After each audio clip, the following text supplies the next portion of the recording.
Nah, sehingga dia bisa untuk berbuat. Yang punya dia sendiri siapa? Mana? Nggak ada. Nah, satu, apakah bisa berubah nasibnya? Saya pikir tidak. Jangan kita melihat nasib seseorang itu pada saat terjadi sekarang, Pak. Itu kata kita nasibnya sekarang, tapi nasibnya berikutnya kan kita nggak tahu. Jadi yang dilihat itu bukan nasibnya pada saat terjadi, tapi ketetapan Allah. Allah sudah menetapkan bahwa si A itu umur sekian dalam kondisi miskin harta. Lalu kemudian Allah gerakkan hatinya untuk bekerja, Allah beri kesehatan, Allah beri kekuatan, Allah turunkan rahmat sehingga ketetapannya pada tahun sekian dia menjadi orang kaya. Jadi bukan merubah nasib, menjalani ketetapan. Jadi nggak ada nasib yang berubah, nggak ada. Menjalani ketetapan. Sebab kita lahir ke dunia ini, itu skenario-nya sudah selesai, Pak. Nah, nggak berubah lagi, nggak ada yang ditip X, nggak. Nah, jadi skenario-nya sudah ada. Kapan kita mati, di mana kita mati, bagaimana keberuntungan kita di dunia, apa yang akan kita lakukan, itu sudah. Termasuk Bapak duduk di sana sudah ada ketetapannya. Iya. Pada pagi Rebu tanggal sekian tahun sekian Bapak mau duduk di Masjid Al Yakin, nyender di dinding. Iya kan? Makanya walaupun diajak ke sini juga nggak mau, dia mau udah ketetapan aja begitu. Enggak, bukan nembak, bukan. Enggak apa-apa. Jadi artinya kita ini ngejalani ketetapan. Maka saya katakan yang pemahamannya innallaha la yughayyiru ma biqaumin hatta yughayyiru ma bi anfusihim, itu artinya Allah tidak akan merubah ketetapannya pada satu kaum meskipun kaum itu berusaha merubahnya. Jadi bagaimanapun kita berusaha merubah nggak bakal berubah kalau Allah sudah tetapkan, karena nggak ada yang bisa mengalahi Tuhan.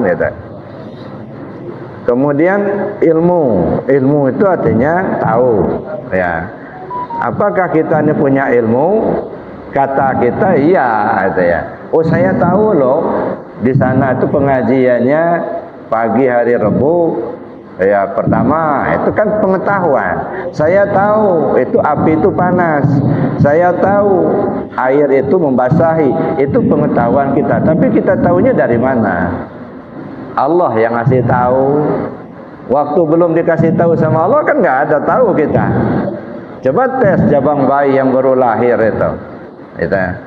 Apakah api itu panas? Nggak bisa ngejawab, dia nggak tahu. Tadi hehehe aja dia.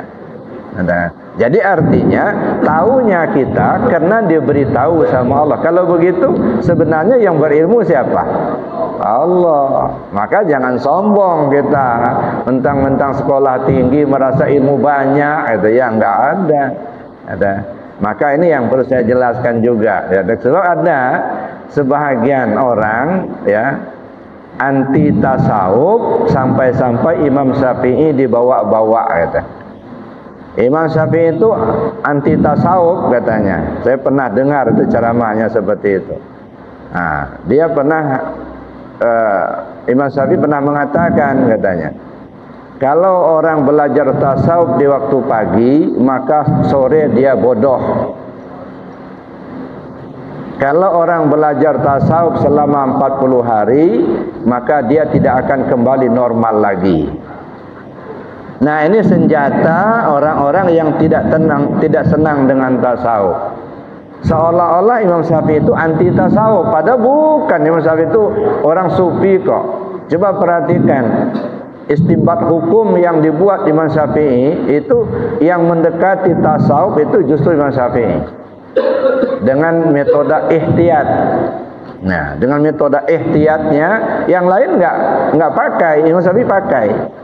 Misalnya begini, awla mastumun nisa, bersentuhan laki perempuan batal apa tidak? Sehingga terjadilah 3 pendapat. Ya, kalau menurut Imam Malik bersentuhan laki perempuan yang ajnabi itu membatalkan apabila ada sir, nyentuh tapi ada gairah gitu. Itu baru batal. Kalau hanya bersentuhan saja enggak, kata Imam Malik. Tapi dalam pendapat Imam Abu Hanifah itu, walaupun ada sir enggak batal. Yang membatal kalau sudah bersetubuh itu baru batal. Kalau kata Syafi'i, ya, bersentuhan itu ada sir tak ada sir tetap batal. Kalau bersentuhan tanpa alasan, tanpa dialas begitu. Bersentuhan kulit sama kulit yang laki perempuan ajnabi itu membatalkan. Kenapa beliau kuat dengan pendapat ini? Ihtiyat. Ini yang nama ihtiyat. Andaikan di akhirat nanti Allah berkehendak, yang dikehendaki Allah, aula mastumun nisa itu bersentuhan kulit laki perempuan yang ada gairah, yang ada sir, itu yang membatalkan. Imam Syafi'i lepas. Kenapa? Karena tidak pernah menyentuh itu. Jangankan bergara, nyentuh saja sudah enggak kata. Tapi kalau kita ambil pendapat misalnya yang bersentuh, yang batal itu kalau sudah bersetubuh itu yang membatalkan. Andaikan Allah, ya, yang dikehendaki oleh Allah bersentuhan itu asal nyentuh saja itu sudah batal. Nah, yang mengikuti pendapat bersetubuh itu udah kena itu. Ya. Begitu juga yang ada sir sudah kena. Nah, tapi kalau kita ambil pendapat bahwa bersentuhan saja itu sudah membatalkan, ada sir tak ada sir, artinya kan kita tidak pernah menggunakan itu, menyentuh itu. Akhirnya kita aman, selamat. Nah, ini ketetapan hukum yang menggunakan tasawuf menurut saya. Jadi yang disebut oleh Imam Syafi'i itu, kalau orang belajar tasawuf di waktu pagi, di sore hari dia bodoh, maksudnya bukan idiot, Pak. Bukan nggak ngerti, bukan. Artinya nggak merasa tahu. Karena yang tahu itu Allah, gitu. Kita belajar tasawuf, yang tahu itu Allah. Kita nggak tahu, kan bodoh. Ya dah. Nah, kita belajar tasawuf misalnya, ya deh. Lalu kemudian kita tahu yang kuasa itu Allah, bukan kita. Kita menjadi lemah. Jadi bukan dalam pengertian negatif, tapi dalam pengertian positif. Artinya setelah kita belajar, maka tahulah kita yang kuasa itu Allah, bukan kita. Yang berilmu itu Allah, bukan kita. Maka disebutlah bodoh. Makanya semakin bodoh semakin bagus sebenarnya. Ya, kalau dalam pandangan tasawuf, semakin kita merasa berilmu, semakin bodoh. Ya, karena dia nggak tahu yang berilmu itu siapa. Ya, yang betul Allah, bukan kita. Jadi positif, ya. Jadi jangan dipahami bahwa tasawuf, Imam Syafi'i itu anti tasawuf, bukan. Malah justru dia seorang sufi. Itu satu. Yang kedua, ada pendapat kalau belajar tasawuf selama 40 hari dia tidak akan kembali normal. Tapi normal di sini bukan dalam pengertian negatif. Ini Pak, yang normal kalau sudah dibatasi dinding nggak kelihatan lagi kan? Ini yang normal.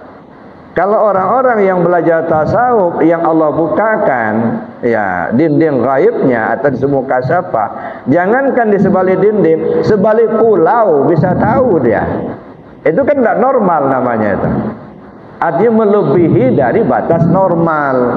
Jadi jangan dipahami tidak normal itu jadi stres, itu bukan. Gitu. Nah, itu yang normal. Yang normal itu kalau sudah dibatasi